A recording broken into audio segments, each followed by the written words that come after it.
game. Coach, Wade didn't come from no championship. But what I'm saying, Coach, my point of Wade hadn't been. He haven't even been coaching long enough. Well, Coach, my point of it is, if you go to a valley and you go just like with Vincent Brown, and you go one, that kills your career. If I'm Teddy Keaton, I'm not coaching at Valley. If I'm Teddy Keaton, I'm not coaching at Norfolk State or even at Delaware State, because I know I'm a better level coach than that. I'm waiting for X school to open up that has the ability to be a winner. Head coaching. Let me say this: head coaching jobs are they don't come every day, Coach. So whether it's Valley or Tupelo, Mississippi, if I get opportunity to be able to choose a head coach, and I got a position, man, you won't believe.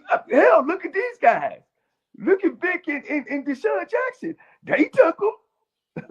It ain't a problem. It ain't a problem finding a coach. It's just that you got to find a coach that's the right fit of where I am in my program. Well, Delaware State is a losing program, and they need somebody that, to me, with some experience, that's been around the block, to know what winning looks like, what it smells like, and what it is. That's Coach, all I'm saying. Rocky, hold on one second. I want to address that. Coach, a lot of people have texted me this. They want you to clarify, does the guy actually have to have HBCU coaching experience, or are you just talking about a black coach that has coaching experience? I'm talking about a coach, and preferably an African-American coach, that have had coaching experience and that have either been the head coach in winning a championship game or have been on several championship programs. So it doesn't have to be it doesn't have to be HBCU. It could be any level, but it could be. You guys know I prefer HBCU guys in HBCU schools, but in Delaware State, I would go out and try to get me a guy who have been or have won championships. Okay. Who have been in the program. I had to clear that up. Not turn around. Let's go over this last hire, because I think this last hire was the most notable hire of the entire cycle so far, right? Which was Mike Vick. I was super excited when Mike Vick was hired. I was disappointed when I saw the initial press conference, because I didn't think they put enough into it considering the magnitude of the hire. But all in all, I was able to give it a B+ just by sheer fit and excitement. It was able to give a B+. Mr. Campbell, you gave it a B. Share your B, and then we go to Coach. Coach gave it a C-. I'm gonna tell you something. I had just the presentation and the overall. I just think Michael Vick was not prepared, and that is a red flag to me. I just didn't feel that he was prepared. I don't think he just knew certain things about the school just yet. I think he's going to be able to recruit again, because in that area, I think that's going to mean a lot. I think what really is going to help him, I think the alumni are going to be super energized. And I think, one thing about it, man, and I, as somebody who saw alumni be energized and not be energized, I've been on both sides of it in multiple schools. When you got an energized alumni, they will run through what we literally was going to pay Willie Simmons $500,000+ to be our coach, because we were so excited. Think about that, okay? Willie Simmons, without blinking, we were going to get that man $500,000. So you can't tell me it's not possible. So my point of it is with Michael Vick, and the thing that I think they're missing a boat. And again, we'll see when the school year starts. But to me, when you have Michael Vick and his family, man, that should have been Christmas cards going out to anybody that's giving over $1,000 to Norfolk State. Merry Christmas from the Vicks. Here go a QR code to send me $700. You know what I mean?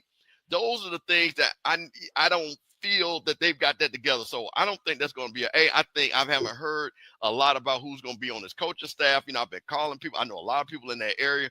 I had one person, unfortunately, he couldn't come on tonight, that knows intimately those guys. So again, I can just give a B. I think the excitement from the alumni is going to be there, but I think just overall, when you look at the guys that got A's and even, like I said, with Gibbs, I think they're just a better fit overall from the coaching standpoint. All right, Coach Cole, you can give your critique. I think this is the same thing with Deshaun Jackson. The reason why I gave Michael Vick a C- is because he is from Norfolk. He is from that area. He can identify with people around there, but he's not an alumni of Norfolk. I think that he has a better opportunity to maybe steal a player or two from some of the schools there, but he's recruiting against some of the best. I mean, you got Chennis Berry right there. You got Trey Oliver right there. You got Hampton right there. So he's going to have his hands full. God, and let me tell you something, and this is coming from the heart. Man, if you ain't walked them streets of HBCU and sat in them dorms, and you don't have a piece of skin in the game, man, I would stand on Mount Everest and talk about HBCU.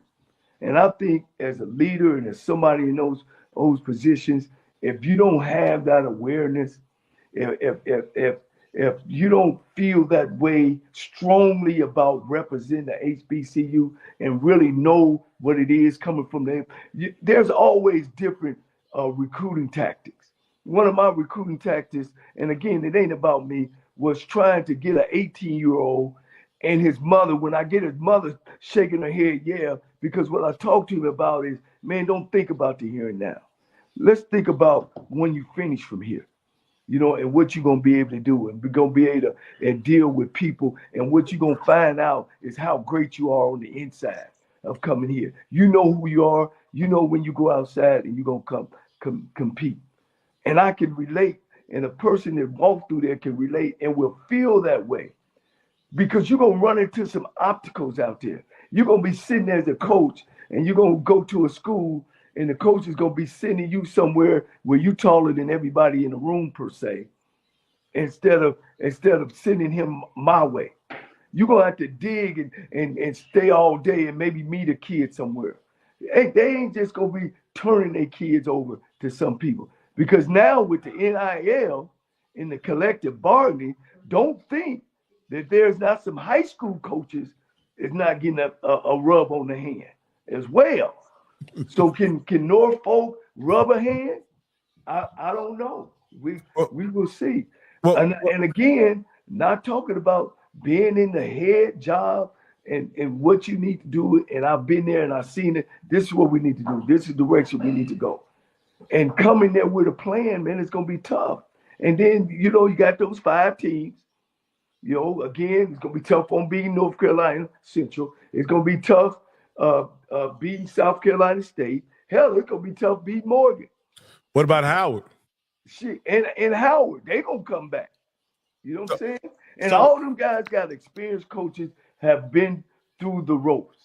Hey, look what Chris Dishman did at Texas Southern. And that's become inexperienced. Nothing personal. None of this is personal. All these guys are great men. And please don't take it personal. But when you put that cap on, you're a head coach and you got to have the answers. And sometimes you got to have them right now.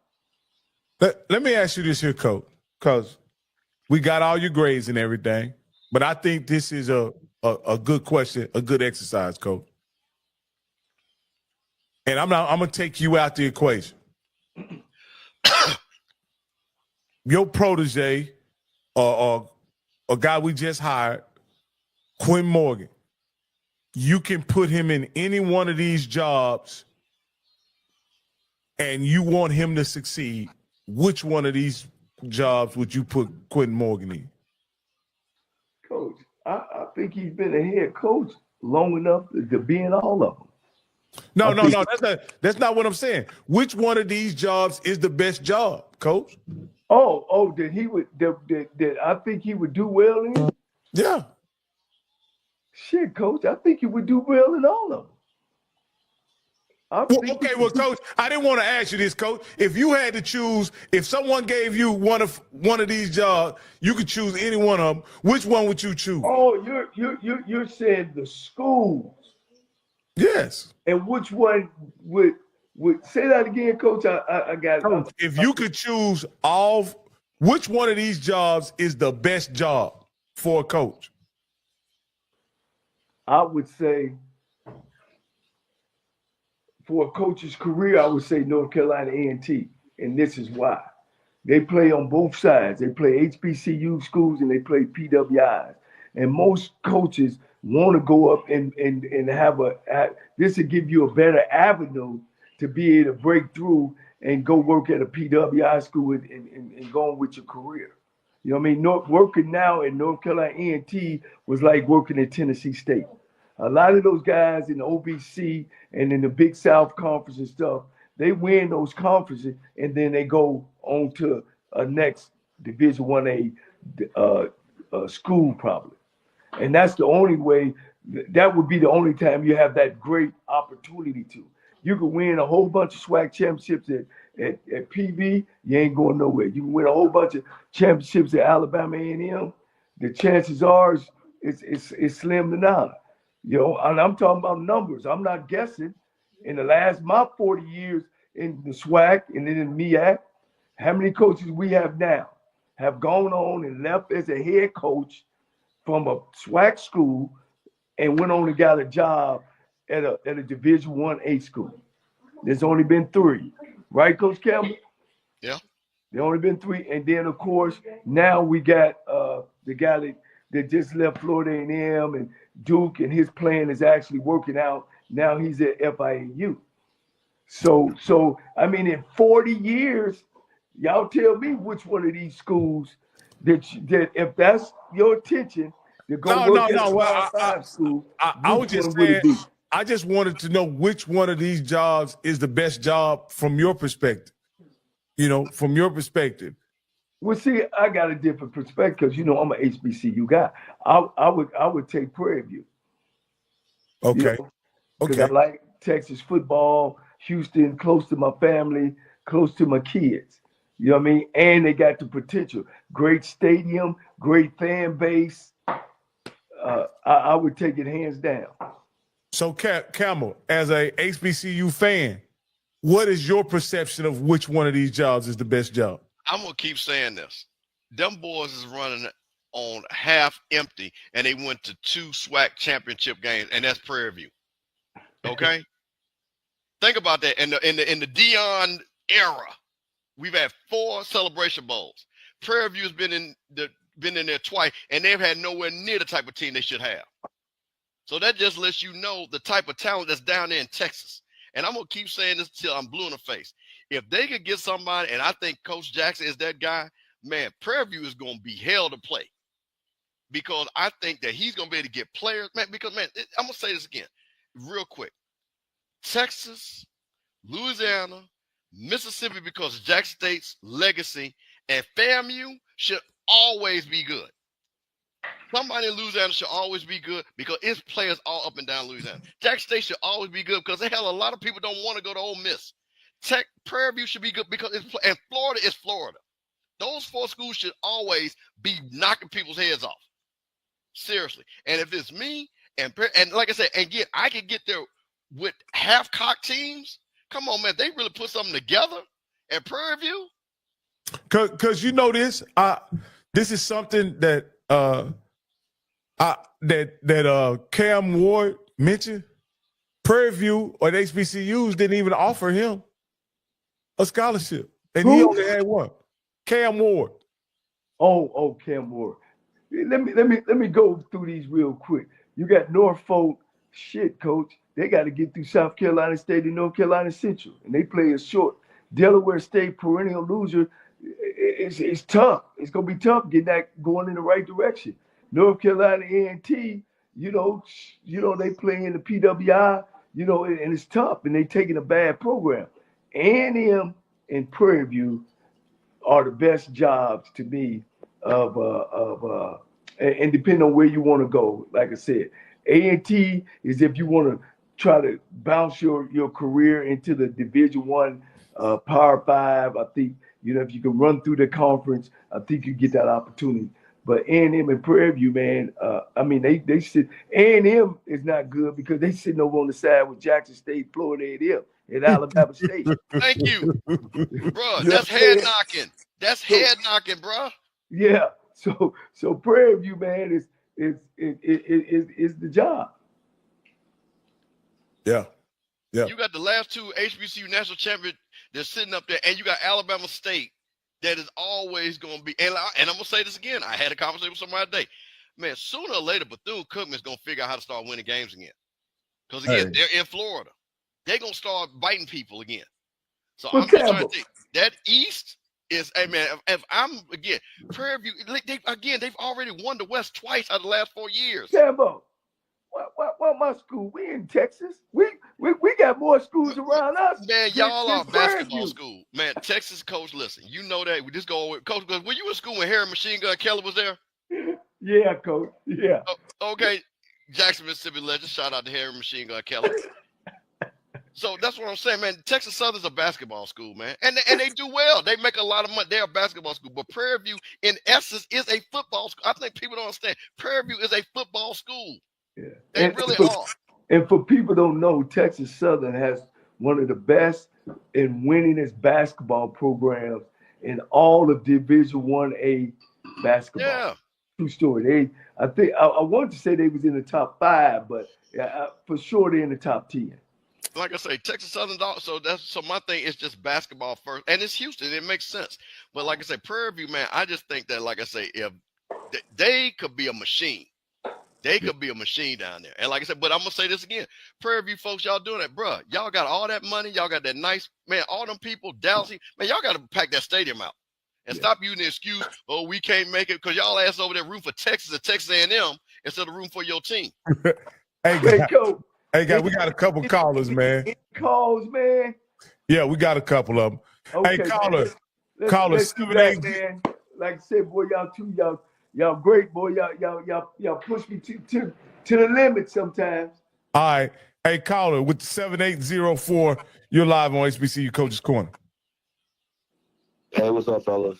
What's going on, man? Listen, Scotty. Listen, listen, man. I have a problem. It's just a lot of contradicting statements on this live right here. How can you say that you can get a championship coach and go to Delaware State when you tell me it's a perennial loser? That doesn't make any sense. If it's a perennial loser, it needs a lifeblood change.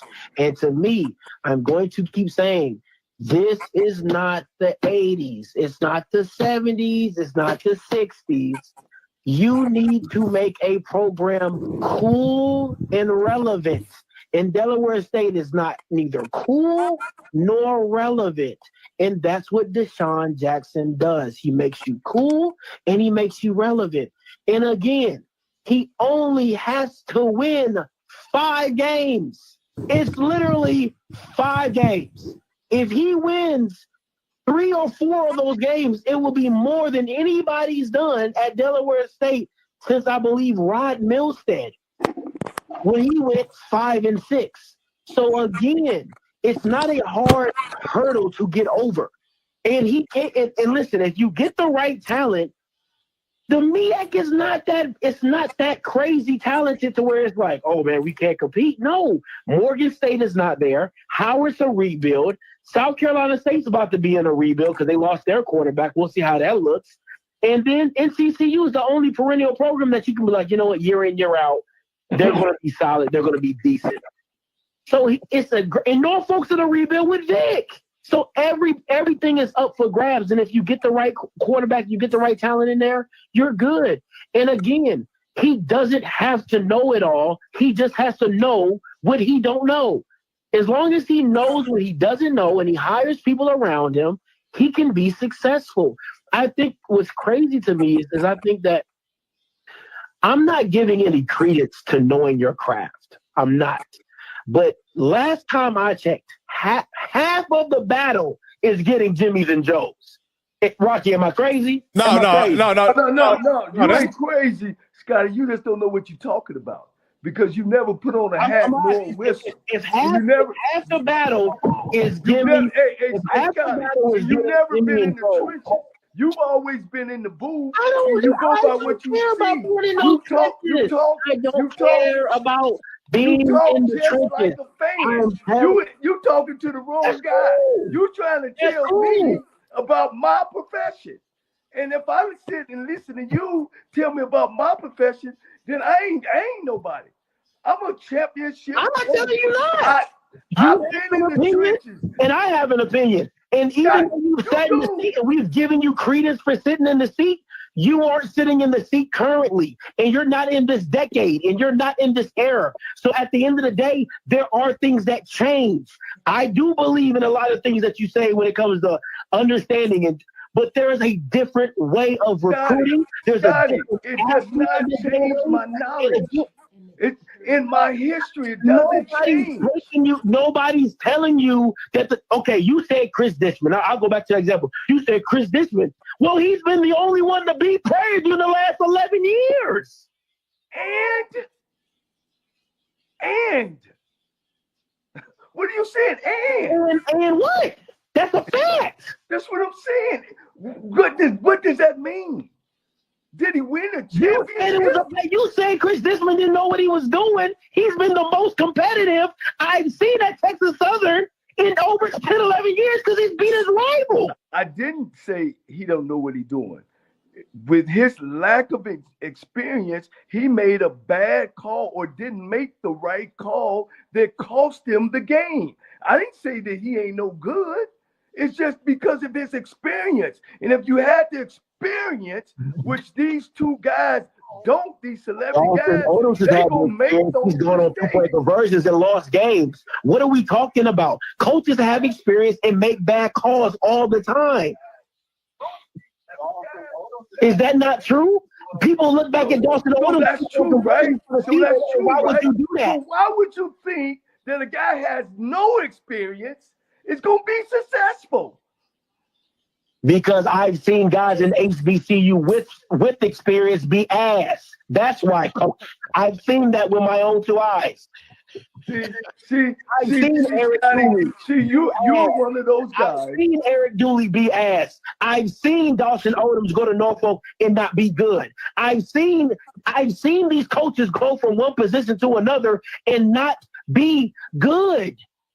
But so Scotty, again, all of you think that's Scotty, you're saying what I'm saying.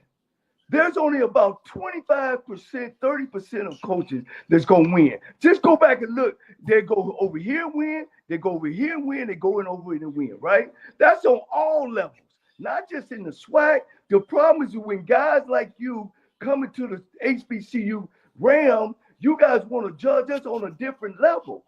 All coaches make mistakes. All of them. So why in the hell would you think to hire somebody with no experience that's gonna come in and be successful? Can I ask that, Coach? You giving him a flag because he caught some touchdowns in the NFL. So if he come in and win 2 or 3 games, Can I answer that question, Coach? There's one reason, and I've said this on the phone call with you before, Coach. There's one reason why Deshaun Jackson and Michael Vick get those jobs. Because Deion went 2 years in a row in the SWAC without losing the game. They tell me why did the OBC didn't look at Deion and say, oh, well, let me bring it in. Why did the ACC or the SAC or the Southland Conference, or why have anybody else haven't took that model? Because it's asinine to hire somebody in a CEO position that has not had any experience. Trey Dilfer did it. Listen, I look at it like this. You can't, if Delaware State hires Deshaun Jackson, which they did, and they don't win, is it a loss to them? I'm asking a question. If they go 1-11 with Deshaun Jackson, is it a loss? They've been a perennial loser. What do they have to lose? Guess what? What do they have to lose? You make sense. You make sense. They ain't got nothing to lose, but I know who does lose. They don't got nothing to lose, Coach. It's the young man that we had on earlier today. He the one that loses. No, he doesn't. You know why he doesn't, Coach? Because if Deshaun Jackson is not successful, what happens? He gets fired. And if that young guy you say is so great, he should then get his opportunity. So again, there is no lose-lose in the situation. If Deshaun Jackson does well, Delaware State elevates and HBCU football elevates. If he doesn't do well, he gets fired like every other coach, and then maybe your Quinn Morgan gets the opportunity. Maybe another guy on the assistant staff gets the opportunity. This what I'm saying. I don't want you to ever think, or our audience to think, that I got something against Deshaun Jackson. My issue and problem is always against the process. I just don't agree with the process, wrong or right. You know what I'm saying? I just don't believe in the process. Deshaun Jackson might be a great guy. I need you to keep that same energy across the board when it comes to processes. Kappa's hiring Kappas. Omega's hiring Omegas. Alpha's hiring Alphas. I need you to keep that same energy across the landscape. Homeboys hiring homeboys at Grambling. Let's not play this game. Let's not play this game because it goes across the board with processes. Because there's a lot of white guys that can get opportunities at HBCUs as well that don't. But we ain't going to even go in that lane. So my thing is this. Let's not play we can go that road. We can go that lane. Yeah. Once again, it's the process. I'm against the process at HBCU because if we go away to non-revenue sports, hell, our predecessor, our Kakashi, PWI guys are getting those jobs as well. That's why I'm trying to fight at this level. If you go to some of these HBCU schools and look at their athletic department, it's starting to turn PWI. Hey, Rocky, hold on. Let me clarify something. Let me tell you something. And y'all know I love Scott, but let me tell you what Scotty gonna do. If Deshaun Jackson's not successful, you know what he's gonna do? He gonna have a big show. I told y'all they should have hired Ray Lewis. Ray Lewis was the guy. They should have hired Ray Lewis. See, that was the wrong celebrity. They should have hired Ray Lewis. They should. Now, I want Ray Lewis tomorrow. Let's get Ray Lewis on there. I'm starting the clock right now. I'm gonna come back and I'm gonna go back to looking at HBCUs again and Ray Lewis show up. That's what Scotty gonna do. I wanted Ray Lewis to go to Morgan. But no, my thing is, and it's the same way I felt about Aries, the same way I felt about Michael Vick. And I'm gonna say this: it doesn't matter. The wins and losses don't matter to me in this particular instance because Delaware State needs to become relevant. People just need to know about Delaware State. And that's what Deshaun Jackson does. Deshaun Jackson shines a light on Delaware State. He makes them relevant. He makes them cool. If he wins, it goes through the roof. If he loses, it's better than any other coach. What Lee Hall did at Delaware State, if Deshaun Jackson does the same thing, they make more money, they get more publicity, and they still go 1-11. So it's a benefit to the school. So I do not understand it. I just don't get it. Scott, and if let me ask you this, Scotty. Let me ask you this, Scotty. Where are you getting your numbers from? Because my numbers in my information don't say that. It don't, and it doesn't say that about Tennessee State with Eddie George. It doesn't say that. Where are you getting your numbers from? That's automatic. So Tennessee State didn't get a hike in viewership because Eddie George was there? I'm waiting. I just asked you. So Tennessee State didn't get a hike in viewership because Eddie George was there? A hike in what now? Viewership. A hike in viewership. Visibility. Do you know how many people was at the game, the championship game? I was there. I didn't ask you about attendance. That's the HBCU thing. I'm not asking you about attendance. I'm asking you about eyeballs. I'm not sure. They wasn't on television as much. What were we talking about? Did they make money? Was hard money coming from them getting viewerships? Hard money. I mean, the eyes matter, do they not? Eyeballs matter. When have they not? No, only money matters. Everybody talks about ratings for the Celebration Bowl. Everybody talks about ratings for a SWAC championship. Everybody talks about ratings for a classic. So what are we talking about? Do eyeballs not matter? No, not if they're not making money. Not if they're not making money. What are you saying? They were on television, ESPN. So let me ask you this here, Coach Cole, because this is the point I wanted to bring up. If LC Cole is one of four teams left, one of four teams that ties for the Big South OVC championship, does LC Cole get a bid in the tournament? Do the bid. Well, you know he went to two. No. What I was just saying, if he's one of four, so there were 4 teams tied for the championship. Well, you know they got a tiebreaker rule. No. They were fourth. They would be, you consider them 4. Coach, I've never. Anytime we came in a tie, it's always been a tiebreaker rule from the conference. But my point is, I don't think they chose got Tennessee State from Eddie George. They got an at-large. They got an at-large bid, Coach. Would they get an at-large bid if LC Cole was the coach? Coach, I can't answer that. I can't answer that. I don't have enough information. No, I can't, because ain't no name behind it. It's Eddie George. Eddie George. EG. Well, you know I'm gonna do my research. You know I'm gonna do my research, and I'm gonna come back and I'm gonna let y'all know that didn't happen. No. What I'm saying is, Coach, they lost to a team that they tied with that was left out. Yeah, I know, Coach. I know it's once again, it's a tie-breaking process that every conference has, and it does not have anything to do with who is the head coach. That's what I'm saying.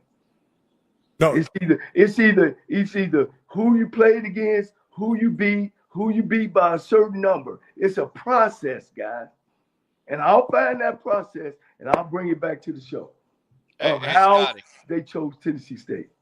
Scotty, did he leave? I'm here. No, he's here. Okay, hey, listen. No, I'm here. Okay, that's what. Sometime in the next couple of weeks, we got to have an old head, new head summit, man. We got to bring this together, man. We got too many people asking for it. I'm gonna talk to you offline about it. It'll be box office because we got to have it, man. We got to have it. Yeah. It's listen, man. At the end of the day, I keep saying this: if you don't innovate, you will die. And I feel like right now, like Coach Cole is like Blockbuster and I'm Netflix. Okay, Blockbuster worked when it worked, it worked. When Blockbuster was hot, it was hot. Everybody came in, got some cakes, you know what I'm saying? Late fees, dues, and all that. But now I'm Netflix, okay? And now we want something easy. In the celebrity route, if it works, it's an easier. Listen, what I will say this to Coach Cole, and I will agree with you on this. Hiring a celebrity takes a lot of responsibility off the ADs and administration to do their job. Why? Because the celebrity is a self-promoting machine that they do not have to be a part of. They literally sit back, put it on 3 minutes, and let it cook itself. And that's what the celebrity factor does. And a lot of HBCUs are cool with that because why? I don't want to put in the work to market, promote my product, and put work behind it. So I get a celebrity, a Michael Vick or Deshaun Jackson, to promote my program for me. So now when he leaves, I have a sense of promotion that now I can work off and build off of. And that's where we're at in this day and age. Wait a minute. I want to jump on that. But see, your argument has been, look, we had Michael Vick, right? They brought Michael Vick in. And what was your argument? They did not have the machine ready to support exactly what you just said. You literally did a whole show, and me and you talked for 2 hours. Like, where was the machine? He is sweet talking. So even right. with the name, Michael Vick is still the machine. But no, is it? If there's no gas in the car can't go anywhere. There was no gas in that car. Me and you talked about this. Did you not agree with that? Michael Vick is the car, and he has the gas. I'm talking about I'm asking you a question. Because you did a whole show about you were upset about what they did not have ready to go. You did a show. So I'm asking you the question. Were you upset about that? Okay, let me answer your question. Because I get your analogy, but I think it's off just a bit. Michael Vick is the engine. Michael Vick is the car. Michael Vick is the gas. They don't know how to maintain the car. They don't know how to do maintenance on the car, but the car itself can drive. Michael Vick is going to drive itself. It's Michael Vick. What they don't know how to manage the tires. They don't know when to do the oil change. They don't know how to put the windshield wiper fluid in it. They don't know how to maintain the car. Can I explain? Can I expand the analogy? I think they know how to maintain a car, but Vic is a rocket ship. Man, now you got what are y'all smoking, man? Man, what the hell are y'all Vic is the space shuttle, coach. He's not just a car. He's a space shuttle. He's a bona fide sports icon superstar. Concert and they can sing. I would say, yeah, let's go. Man, we're talking about coaching football. We're talking about developing young people. And at the end of the day, we're talking about winning. Not astronauts, Rocky. Winning. We're talking about no astronauts. Coach, please. Coach, I'm going to tell you this here, Coach. Broderick Forbes, Clarence McKinney, what's the other guy at Alabama A&M? That was there before? Connell Maynard, the guy before at Alabama State. All them could have ended this experiment. Willie Simmons, all of them could have ended this experiment, but they didn't. Yeah, if they beat Deion, it's not even a conversation. Yeah, it's not even a conversation. If Willie beats Deion 1 year in the OBC, it's not a conversation. Because none of you guys have answered this for me. Why is this model only in HBCU? Why y'all think it'll work in HBCU, and why y'all don't think the other schools at the other schools level? Let me finish. Do not take this model. Coach, it's simple. Coach, the other schools don't have the institutional challenges that HBCUs have. Coach, do y'all understand that HBCU school? Don't let it fool you. That's our problem now with HBCU schools. Coach, we pay more. We pay our head coaches and our assistant coaches more than anybody. We have bigger attendance more than anybody. We got more eyeballs, and when I'm saying anybody, I'm saying schools at our level. And see, that's the problem with us, is because we don't believe in us, and we always think us and them, their ice is better than ours. Now, do they do some things better than we do? Yes, they do. They do.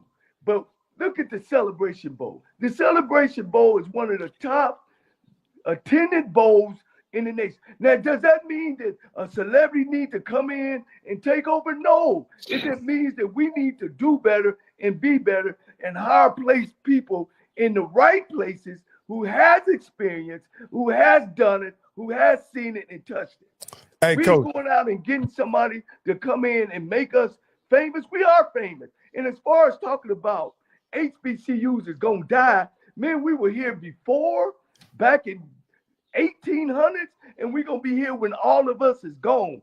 That's bullcrap. The SWAC is going to be reigning the SWAC conference just like any other conference. Hey, Coach, we got a couple callers, and then we're going to get out of here. 8310. 8310. Hey, say what you're going to say and get off. I know you've been holding a long time, man, but we try to get out of here. It's bedtime for us. Go ahead, 8310. No problem. Can y'all hear me? Yeah, we hear you just fine, man. Hey, this is Lionel with PV versus everybody. First of all, I don't know why y'all think the FCS committee cares about Eddie George at all. They don't care nothing about that man because that man ain't getting nowhere close to Frisco. Okay, that ain't got nothing to do with why they chose to put him in the playoffs. But that's neither here nor there. Obviously, mainly calling about the from the press conference today. The energy is honestly crazy. Right now, I wish you guys could really have seen the room. I mean, literally jam packed with alum who literally, took off in the middle of the day to basically come up for this press conference, man. And obviously, Coach T. Jack, man, he just laid it down. And so, I think people are really excited, and I think we got some momentum, man, and we building. And I want to say, because I think people underestimate the reality of, there's gonna be battles in every fan base and alumni base. As far as I heard Coach Cole earlier talk about, this is my guy, or this guy was my guy, and so the support can kind of wane or ebb and flow sometimes, right? But I think you also have to kind of see the waves of momentum that's building in different universities, right? And the reality is, from the top of the university, starting with President LeGrand, and her thought process, hey, we want to be an eminent institution, period. We want R1 status. That's what she's aiming after, right? She's not selling for where we are now. So she's looking at the university from that large standpoint of like, no, we need to be on this level. And she's saying, and when I had a conversation with her, she's like, listen, that's everything in the university. It includes athletics, right? You know what I'm saying? So we're not satisfied with just being okay, right? And so this is not something that just started today, right? We don't go hire Tremaine Jackson because simply 80 Golf has a thought process like this. This is something that's been brewing amongst the alum for a while, right? You know what I'm saying? This has been building to this point to where now you're looking for something specific because you're trying to go to a specific destination. The destination has to be set first before you go and make a move like this, right? And I think people are not understanding that. Go ahead, I'm sorry. So let me ask you this, Yolanda, because I'm very close to a lot of Prairie View alumni, and we have a large Prairie View alumni here in Central Texas. And this is what I want to ask you. Amongst your alumni, they accept that the university is not serious about football. What about hiring Tremaine Jackson has changed that in 2 weeks? I don't agree with your perception, first of all, right? So it's like the question is incorrectly framed in the first place, because I think that's a complete misalignment. You know what I mean? I think there's a large contingent of alums that really do care about athletics, that really do care about No, I say the perception is the school is not serious about football. That's what my point. The perception is the school is not serious about football. Okay, well, yeah, when you talk about from a university standpoint, right, and I think that's why Coach T. Jackson was talking about alignment, right, because our president from before, her focus was really definitely academic-based, right, to kind of let the athletic department kind of do what it does, right, on the side. It was clear that President LeGrand, when she came in, she recognized, right, and her background is obviously in, you know what I'm saying, in growing, right, student bases, right, you know, even previous stock she's been at, she understands the importance of what athletics does for that, right, you know what I'm saying? So she came in with a mindset that this has to be a key part of what we're trying to do and where we're trying to grow, right? She has a desire to grow the student base, right?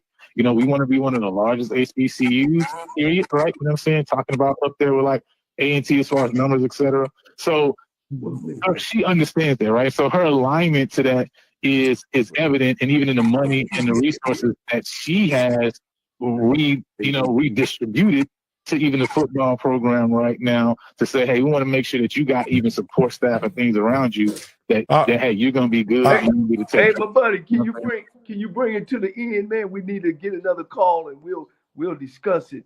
You know what you're saying, or can you get it to the point? Yeah. I don't mean to cut you. Yeah, no problem. Yeah, I was just making a point that this is not something that just happens overnight. I think that's a thought process that this hire, maybe 80 Golf, he wants this thing. I agree with that. But there's a reason that those things come to pass. It's because this has been brewing for a while. This is just start overnight with the alum feeling like, hey, this is where we should be. We're not where we should be. And this is what we want, right? We don't want to be second, third fiddle, right? We want to be one of the best FCS programs in the nation, right? That's not something that's just started today. You get what I'm saying? So that's all I was saying. At the end of the day, we got the numbers, right? You know what I'm saying? And with the alumni base over 80,000, that's not even, I mean, how many HBCUs have more than 80,000 graduates, right? You know what I'm saying? So the numbers are there to be able to do some of the things that we're seeking to do. It's just the alignment and putting things together. So anyway, right. I'll let y'all go. I appreciate it. It's our last one, man. Hey, caller with 8182, you're live on HBCU Coaches Corner. Please make it quick. This is Coach Green right here, man. Hey, what's up, Coach Green? It's gonna be quick. I'm good. It's gonna be quick. There's a couple things that y'all was wrong about, Coach Cole was wrong about. In the NBA, they hired a couple coaches that didn't have no experience. Then in college, Ed McCaffrey was a head coach. What school, Coach? What school? Coach Green, what school? It was Northern Colorado. Northern Colorado. They did that. And Trent Diffel came straight out of high school, and he's at UAPB. North Texas tried to make a splash hire, and they hired Coach Dodd out of high school. And all his experience was just strictly high school. And they did it. It didn't work out for them, but they made a splash hire. That was a splash hire when they did it. And as far as the NBA, you had Steve Nash. You got Riddick right now. I'm gonna say this, Green. They were coaches. Whether it was in high school or not, they were coaches. And they've sat in that seat before. So, and then look what's happening with Trent Diffel. Because he don't have experience, he's struggling at UAB. So, I mean, what are you saying? But he coached high school. He coached high school. So yes. And he won a state title. Yes. Okay. Coach won a state title in high school, went on to Miles College and won a championship there. He's had experience. Deshaun Jackson was an offensive coordinator at a high school. And that high school was winning. So, Coach Reed, so in your opinion, that is enough. That experience. 1 you year. Are an actual coach. You're a coach. So you think that is enough for him to be a head coach at a high level HBCU? Because this is the high level we play in. FCS. So you believe that is enough? So it works out for some people. It don't work out for everybody. It works out for some. Okay. All right, Coach Green. It worked out for some. So it worked out for Dion because he ain't coached high school that long, but it worked out for him. I'm gonna say this again, and I'm gonna listen. If this is 2025, if man, anyone of you son of guns do not mention, listen, no, we're gonna do a no Dion zone here. I don't want to hear Dion is one. All right, of no one. Dion. Dion is one of one. I give you Eddie George. Yeah, because like I say, because I'm gonna say it on the flip side. Dion did that and still ain't won a bowl game yet, so that don't mean nothing. Win a championship. Keep it moving, man. I'm not gonna let y'all have that. Hey, well, come on, Rocky, next call. Hey, George. Hey, I did, Coach Green. We finna wrap it up, man. We got it. It's bedtime, baby. Hey, Rocky, let me say something real quick. I want to get to Lionel's point. First of all, shout out to Lionel and those young brothers, man. That brother's really trying to push the PV agenda. He was there. He asked a great question. The old heads were there. We got to pass the baton to these young guys, him and Josh over there, etc. But the thing about it, there has got to be some alignment with the thought process of everybody. So I'm going to say this, and this is what has bothered me with this whole discussion. I think this is a great discussion, but I don't know if we actually know what we want from an HBCU community. Coach Cole is saying one thing. You got Scotty saying another thing. You got people. Me, I think I'm more in the middle. I think Rocky, you and I kind of in the middle. Yeah. But I think the discussion, that's what I'm saying. I would like to see what is our overall goal. Because to me, in the end, as Coach said, you got to be a winner. You got to be a winner. Because no matter what anybody said, when you win, because all I know is Jack State is printing out 1 million T-shirts that they about to sell and make money. Because they won. We should have did the same thing, and we missed the boat on that. When you win, people will donate money. Those people at Prairie View were excited, and why, like I say, Lionel said they took off because they feel there's a chance for them to win. Because they're in Texas. They work with other people from SWAC schools. They don't want to get trashed on all the time. It's the same thing. I know Jack State people. Jack State people call me all the time. I don't like that. So it's the pride of my university where we want us to win. So the bottom line is this. And Coach Cole, I'm going to ask you this. Do you think there's any way that there is a middle ground for a coach that, again, that played in NFL, because these guys are NFL players, that they can be successful? So my question, what does Deshaun Jackson and Michael Vick need to do to be successful? Well, Coach, man, I can't even say that because they're being really put in a situation that's not real. It's not a good situation for them. You know what I'm saying? You're putting this guy in a situation, and you're putting this pressure on him that you got to raise money, and then you got to develop young folks, which they have most time don't have no experience at. You got to come in and coach a football team, which they don't have no experience of doing that. It's a difference, man. It's a difference but being in a seat in the classroom than sitting up at the front as a teacher. You know, you're asking a pupil to now teach the class. You know, and you don't have experience. You're trying to take a freshman kid and put him in front of seniors. You know, and it just don't happen. I think the situation you're putting them in is a bad situation. And furthermore, as an HBCU guy myself and been around, we don't need that. We don't need that to be who we are. We're not going anywhere. We got to be able to be proud and loud of what we have. We come through HBCUs and walk through those hallways and walk through down those streets and understanding who we are. That's what HBCUs teach us, of who we are as African American people in this world. And that's why we go out and be successful. We don't need that. We need things start from the top. We're talking from the bottom. We're saying, let's get the bottom straight and then we're going to be okay. No, everything starts at the top. And I've told you guys, all these fundraising things that we think is going to go on and going to happen because we got a guy with a famous name, if they're not in place, it ain't going to happen. And especially at the end of the day, Bishop, you got to win. Well, Coach, That's a human life. That if I buy something new, human nature, I buy something new shoes, I'm going to take care of them shoes. Ain't no different. We got Vic in here. We got Deshaun. Oh, man, rah, rah, rah, rah, rah, rah.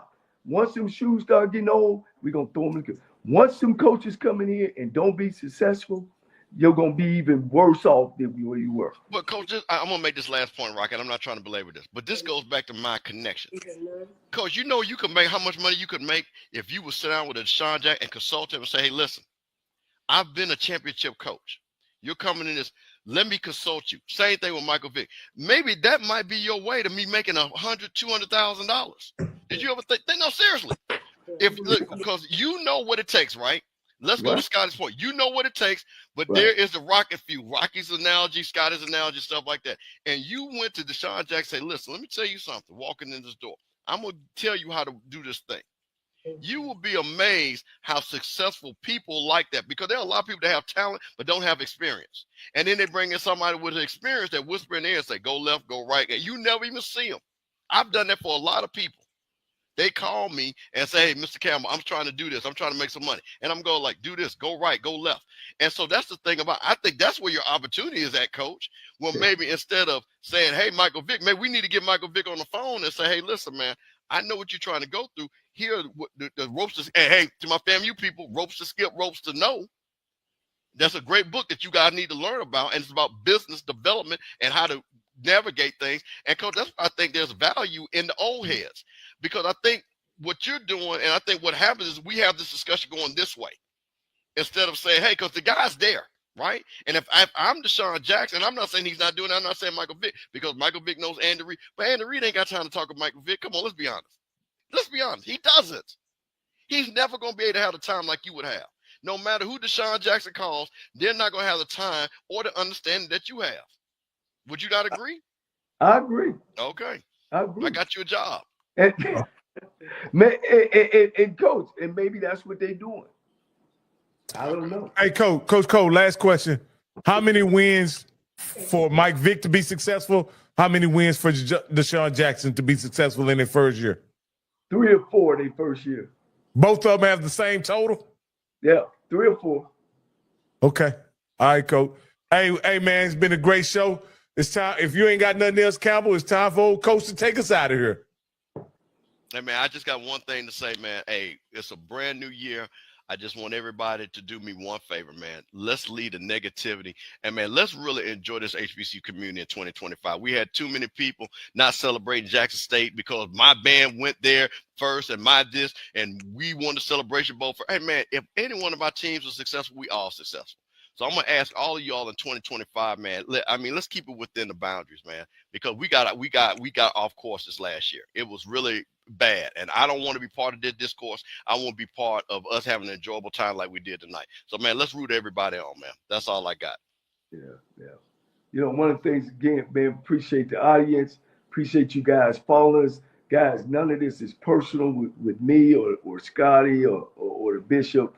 It's all opinionated to a certain degree. We are all experts in our in our own areas. And, you know, we look at things out of different lens, but everybody is entitled to their opinion. We take their opinion. I love Scotty. Scotty is going to always be a member of one of the people who actually started talking about HBCUs, you know, and he got a lot of people involved. And I think we're moving HBCUs in the right direction. This is not personal. All this is good. Every time we talk about HBCUs and Pacific colleges, man, that's good. That's showing our young people that we care. And I've always said that our ice is just as good as any other people's ice in the world. I think HBCUs are here to stay. They're gonna be here. I think there's been some great people who have walked through the HBCUs, and it's for me. And I'm here to tell that story.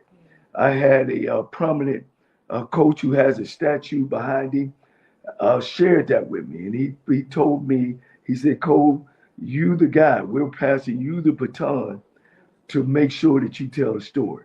And I want to tell the story. I believe that you can't go anywhere unless you know where you came from. And it's about history. We can not forget our history. It's where we are now. HBCUs were made for African American people. I know there is a new time, but why the new time? Why we always got to be the ones who give up our jobs and give up our opportunities when other people are not giving up theirs? We're losing jobs on the HBCU level like it's okay. Yeah, I know we got to change. I know we got to move forward, but when does that happen for us? When does the other side move forward for us? You know, we're always down. There's some colleges that have never even had an African American person in no sport. You know what I mean? Where we come in and we're blending and we're trying to do the right things, but the right things are not happening for us. So none of this is personal with me. I'm gonna lay down tonight, man, and I'm gonna feel good because there's somebody out there that I've touched. There's somebody that's been on this cast that called in and touched me as well and making me who I am. I appreciate it. I'm here to tell a story about the HBCU. I'll get on top of the mountain and talk about historically Black colleges and universities. And most of the time, I'm talking from experience. I'm not talking about from what I guess or what I've seen. I'm talking about I've been in the fight. So I want to thank you guys. I know we're about to take on a new president. I look forward to that. It's a new year. Guys, man, when you feel yourself at the end of the rope, you tie a knot and you hold on tight because ain't nobody bad like you. Hey, my name is Danny Wilson and I won $500 on the lunch break with AJ Jones.